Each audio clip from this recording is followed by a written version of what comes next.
Question one by one. तो एक तो चैट में आया हुआ था पहले। अच्छा, पहले मनीषा पूछ रही थी, उसका आंसर कर लेते हैं। उसमें ये कहा था क्या दोनों क्वालिफाई करना जरूरी है?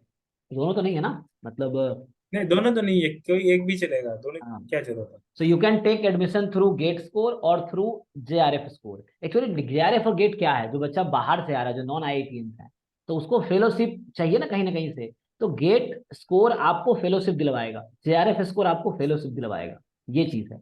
और जो बच्चा वहीं से एमएससी किया है, तो वो क्या, उसका फेलोशिप कहाँ से आता है? तो आईआईटी बॉम्बे अपनी तरफ से देती है उसको, इंस्टीट्यूट फेलोशिप बोलते हैं। तो जैसे तुषार है, तुषार को ओके इंस्टीट्यूट। सर। हाँ, तुषार को इंस्टीट्यूट फेलोशिप देती है। ये चीज। सर उसके बाद क्या इंटरव्यू मस्ट होता है? नहीं, एग्जामिनेशन के बाद जो सी एस नहीं। नेट नेट के लिए। हाँ, उसके बाद यदि तुम डायरेक्ट पीएचडी के लिए आ रहे हो तो तुम्हें रिटर्न टेस्ट देना पड़ेगा यहाँ आने के बाद, यदि सिलेक्ट हुए हो तो। Return test yes. में फिर वो, जैसे मान लो रिटर्न टेस्ट के लिए उन्होंने 100 लोगों को सॉर्ट किया, तो उसमें से मान लो 60 बच्चे फिर रिटर्न टेस्ट से बाहर निकाले जाते हैं, फिर 40 बच्चे आगे जाते हैं। फिर उन लोगों का इंटरव्यू होके फिर वो 5-6 लोग, जितनी उनकी रिक्वायरमेंट है उतने लोगों को एडमिट करते हैं। वो दोनों गेट और सी एस आर जो सभी को ये इंटरव्यू लगे। यदि आपका एक बार आप रिटर्न के लिए आ गए तो आपका सीएसआई नेट गेट कुछ देखा नहीं जाता। एक बार आपको बुला लिया तो मतलब वो सॉर्ट आउट करेंगे, आपको लेना ही नहीं रिटर्न टेस्ट देने के लिए। लेकिन एक बार आप आ गए तो फिर आपका वो पीछे रह के बस रिटर्न टेस्ट को देख के ही सब कुछ इवेल्युएट किया जाएगा। ओके सर, आपका टॉपिक टॉपिक कौन सा है वर्क?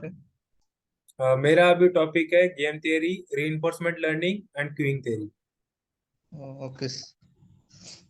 अच्छा, क्वीन थ्योरी में तो स्टोकास्टिक प्रोसेस भी यूज होता होगा ना? क्वीन थ्योरी तो हमारा फील्ड हाँ, में। बहुत ज्यादा। Stochastic process, okay. सर पूछो पूछो, हाँ।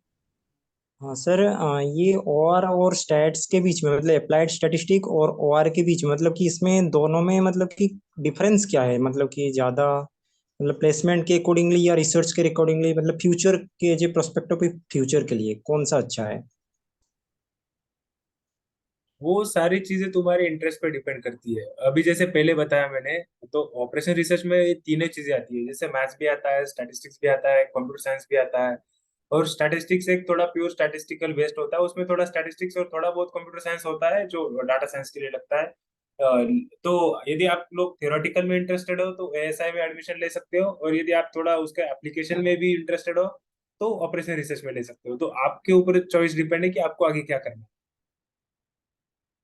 और नहीं, रही बात अकॉर्डिंगली प्लेसमेंट। ओके। प्लेसमेंट की प्लेसमेंट की प्लेसमेंट के लिए अकॉर्डिंगली। तो दोनों सिमिलर ही है, मुझे कोई डिफरेंस नहीं दिखा। मतलब दोनों के प्लेसमेंट का जो पैकेजेस है या फिर अपॉर्चुनिटीज है, दोनों का ऑलमोस्ट सेम ही दिखता है। मुझे कोई डिफरेंस नहीं दिखा दोनों कोर्सेज।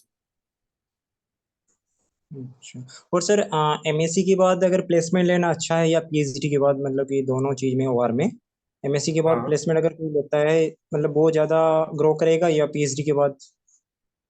देखो, ग्रो तो वो आपके ऊपर डिपेंड है, आप किस चीज में कितना मेहनत करते हैं। यदि आप एमएससी के बाद जाते हैं, आप वहां पे भी अच्छा परफॉर्मेंस करते हैं तो आप काफी ज्यादा ग्रो कर पाओगे। और यदि आप वहां जाके ज्यादा परफॉर्मेंस नहीं दोगे तो ऑब्वियसली आप जितना है उतना ही रहोगे। और आप पीएचडी करोगे तो पीएचडी करने के बाद एक है, लेकिन आप रिसर्च वाले टीम में जाते हो, जहाँ पे भी प्लेसमेंट होके जाता है थोड़ा रिसर्च ओरिएंटेड होता है। तो वहां पे आपका जॉब का प्रोफाइल रिसर्च ओरिएंटेड होता है, तो थोड़ा वो अलग डिपार्टमेंट में होता है। तो वो एक डिफरेंस है, और वहां पे पैकेज थोड़ा ज्यादा मिलता है पीएचडी वालों को। लेकिन यदि एमएससी वाले ने 2 साल का एक्सपीरियंस लिया, सॉरी 4 साल का, जब पीएचडी, जब तक इसका खत्म होगा, मान लो 2 लोग साथ में, एक ने प्लेसमेंट लिया एमएससी के बाद और एक पीएचडी करने लगा, तो 4 साल का एक्सपीरियंस के बाद वो एमएससी वाले का पैकेज जब पीएचडी वाला ज्वाइन करेगा कंपनी, तो उससे काफी हाई होगा। That is true. बट उसके बाद पीएचडी वाले का जॉब और वर्क लाइफ बैलेंस काफी अच्छा रहेगा एज कम्पेयर टू एमएससी वाला। और पीएचडी वाला भी आगे ग्रो करेगा। सर, रही बात कि जो आपने ये मतलब कि उसके अंदर जो एग्जाम होता है मतलब कि क्वालिफायर करके आप बोल रहे हैं ना, वो एग्जाम का पैटर्न मतलब कि एज कम्पेयर टू कैसा रहता है? मतलब कि टफ रहता है या इजी रहता है? लाइक हो जाता वो है देखो, मतलब कि। यहाँ पे दो कोर्सेज होते हैं, एक होता है प्रोबेबिलिटी एंड स्टोकेस्टिक प्रोसेसेस, और एक होता है ऑप्टिमाइजेशन। ये दो कोर्सेज होते हैं यहाँ पे, जो पीएचडी वाले को फर्स्ट सेम में होते हैं और एमएससी वालों को सेकंड और थर्ड सेम में होते हैं। तो ये कोर्सेज के बेसिस पे ही क्वालिफायर होता है पूरा, 2 सब्जेक्ट पे। और क्वेश्चंस मतलब ऐसे डिफिकल्ट इन द सेंस वो थोड़ा आपका नॉलेज टेस्ट करने के टाइप पूछते हैं, मतलब आपको इस सब्जेक्ट में सच में कितना आता है। वैसे यदि आपने कोर्सेज अच्छे से पढ़े हैं तो आपको क्लियर हो जाएगा, लेकिन यदि आपने जस्ट ऐसे रट रट के पढ़ा है तो डेफिनेटली फिर वो बहुत अलग रहेगा। तो काफी ट्रिकी और क्वेश्चंस होते हैं, इजी होते हैं, शॉर्ट होते हैं, लेकिन काफी ट्रिकी होते हैं। अच्छा सर, और रही बात कि सर इसमें जो मतलब कि फ्यूचर प्लान, मतलब कि जैसे एमएससी करके फॉरेन वगैरह में अगर कोई पीएचडी करना चाहे तो वैसा हम्म। प्रोफेसर मतलब कि रेफर करवाते हैं कि लाइक हाँ, मतलब किसी के थ्रू पे है वैसे तो पहले मतलब कि तो देखो इसके लिए ये करना पड़ता है कि थर्ड सेमेस्टर में प्रोजेक्ट करना पड़ता है हर किसी को। तो आपको ऐसे प्रोफेसर के साथ प्रोजेक्ट करना है जिसमें आपको इंटरेस्ट है या जो भी है, तो आप उनके साथ यदि काम करोगे और उनको आपका काम पसंद आएगा, या फिर उनके कोर्सेज में भी आपने अच्छा परफॉर्म किया है और आप उनके नजरों में हो, तो डेफिनेटली वो काफी हेल्प करते हैं आपको ऐसी चीजों में। लेकिन यदि आप उनको ज्यादा रीच आउट नहीं करते, आपका परफॉर्मेंस भी इतना नहीं है, और यदि आपने प्रोजेक्ट में भी अच्छा काम नहीं किया है, तो डेफिनेटली फिर वो रेफर भी नहीं करेंगे। वो डिपेंड करता है आपका परफॉर्मेंस कैसा है, और आप जब उनके साथ प्रोजेक्ट करोगे तो प्रोजेक्ट में कैसे काम करते हो, क्या करते हो, उसके ऊपर बहुत कुछ चीजें डिपेंड करती अच्छा सर, रही बात की फर्स्ट सेम, जैसे जैसे फर्स्ट सेम में एमएससी में ओआर में एडमिशन लिया कोई, तो उसमें मतलब कि कोडिंग बोर्डिंग का बेसिक सा आइडिया जिसको कोई कुछ भी ना हो, तो कौन सा है। कोर्स करना चाहिए? मतलब कि अभी जैसे फ्री है हम लोग, तो कौन सी कोर्स करनी चाहिए कोडिंग के मतलब कि प्रोजेक्ट देखो, काम के लिए आगे बढ़ जैसे सकते हो देखा जब। जाए तो जब मैं यहाँ पे आया था मुझे कोडिंग का कुछ नहीं आता था। यहाँ आके मैं सीखा हूँ और काफी अच्छा यहाँ पे सीखने को मिला है, क्योंकि 3 लैब के कोर्सेस है। लेकिन फिर भी उसके पहले आपको प्रिपरेशन करना ही है, तो आप पाइथन लैंग्वेज सीख सकते हो इजीली कहीं ना कहीं से। और जैसे ऑनलाइन CS50 नाम का एक कोर्स है, यूट्यूब पे आपको मिल जाएगा। तो वहाँ पे प्रोफेसर डेविड मलान काफी अच्छे से पढ़ाते हैं पाइथन, तो वो सीख सकते हो। ठीक है sir, thank you. Okay.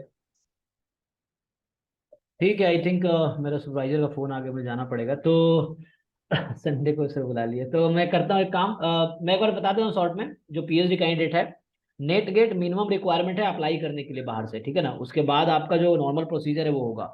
Net gate और दोनों निकालने की जरूरत नहीं है। कोई एक बच्चा पूछ रहा था क्या स्पेसिफिक रैंक चाहिए, तो हर इंस्टीट्यूट एक शॉर्ट लिस्टिंग क्राइटेरिया होता है। जैसे IISc बैंगलोर है तो वो टॉप 20 कैंडिडेट को ही बुलाएगा इंटरव्यू के लिए, उसमें से 10 4 को चुनेगा, ऐसा हो सकता है। बॉम्बे हो सकता है टॉप 100 रैंक वालों को बुलाए, फिर उसमें से 10 को चुने।